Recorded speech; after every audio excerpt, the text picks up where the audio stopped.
আমরা যাতে সুস্থ থাকতে পারি সেটার জন্য কিন্তু আমাদেরকে প্রতিদিনই ব্যালেন্স ডায়েট গ্রহণ করা উচিত। ব্যালেন্স ডায়েট হলো খাবারের 6টা উপাদান অর্থাৎ carbohydrate, protein, fat, vitamin, minerals এবং পানি।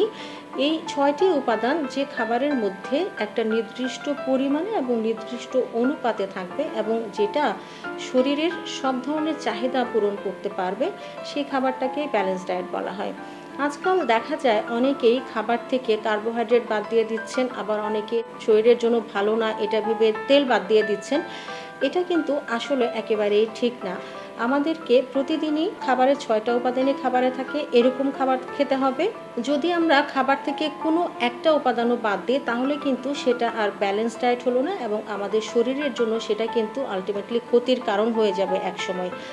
হয়তোবা আমরা এই বিভিন্ন রকম ভিটামিন বা মাইক্রোনিউট্রিয়েন্টের জন্য যে ক্ষতিটা হয় আমাদের শরীরে সেটা আমরা ইনস্ট্যান্ট বুঝতে পারবো না। এটার কিন্তু একটা লং টার্ম ইফেক্ট আমরা একটা সময় বুঝতে পারবো। সেই জন্য আমাদের খাবারটা ব্যালেন্সড হওয়া উচিত।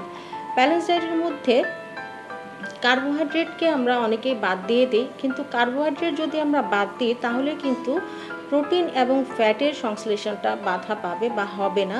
সেটার জন্য কার্বোহাইড্রেট কিন্তু অনেক বেশি গুরুত্বপূর্ণ এবং আমাদের প্রতিদিনের কাজ করার যে এনার্জিটা আমরা পাই সেটাও কিন্তু কার্বোহাইড্রেট থেকেই আসে, যার জন্য আমাদের প্রতিদিনের খাবারের তালিকায় অন্তত একবেলা হলেও অল্প পরিমাণে কার্বোহাইড্রেট জাতীয় খাবার রাখতে হবে।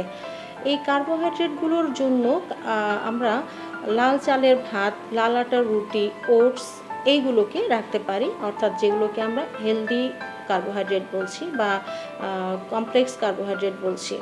এছাড়াও প্রোটিনের জন্য যেগুলো লিন প্রোটিন সেগুলো আমাদের শরীরের জন্য ভালো, তাই প্রতিদিনের খাবারের তালিকায় ডিম, মাছ, মুরগি, বিভিন্ন রকম ডাল, ছোলা, মটরশুঁটি, বাদাম এইগুলো আমরা রাখতে পারি। অনেকেই আমরা ডিম খাই না। ডিম খুব পুষ্টিকর একটা খাবার, মানুষের শরীরের জন্য যতগুলো পুষ্টি উপাদান দরকার তার সবগুলোই কিন্তু আমরা ডিমে পাবো। এই জন্য ছোট থেকে শুরু করে একদম বৃদ্ধ বয়স্ক পর্যন্ত প্রত্যেকেরই প্রতিদিন খাবারের তালিকায় একটা করে ডিম রাখা উচিত, যদি কোনো রকম সমস্যা না থাকে। তাহলে অনেক সময় দেখা যায় আমরা তেল ভালো না বলে একদম ভয়ে শুধু সিদ্ধ খাবার খাওয়া শুরু করি।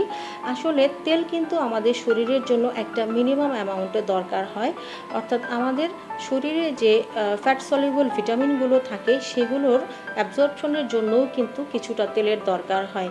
তাই একেবারে তেলবিহীন খাবারও কিন্তু আমাদের জন্য ঠিক নয়। তেলের ক্ষেত্রে হেলদি যে ফ্যাটগুলো সেগুলোকে আমাদের পছন্দ করতে হবে এবং খাবারের তালিকায় রাখতে হবে। অর্থাৎ বাদাম আমরা রাখতে পারি খাবারের তালিকায়, অথবা খাবারের তালিকায় রাখতে পারি মোনো আনস্যাচুরেটেড এবং পলি আনস্যাচুরেটেড যে ফ্যাটগুলো আছে সেগুলোকে আমরা খাবারের তালিকায় ইনক্লুড করব। ভিটামিন এবং মিনারেলসের জন্য আমাদেরকে প্রতিদিনই খাবারের তালিকায় প্রচুর পরিমাণে শাকসবজি এবং রঙিন ফলমূল রাখতে হবে।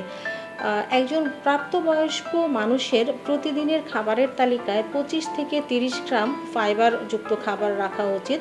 এই ভেজিটেবল এবং ফল থেকে কিন্তু আমরা পর্যাপ্ত পরিমাণে ফাইবারটা পাবো।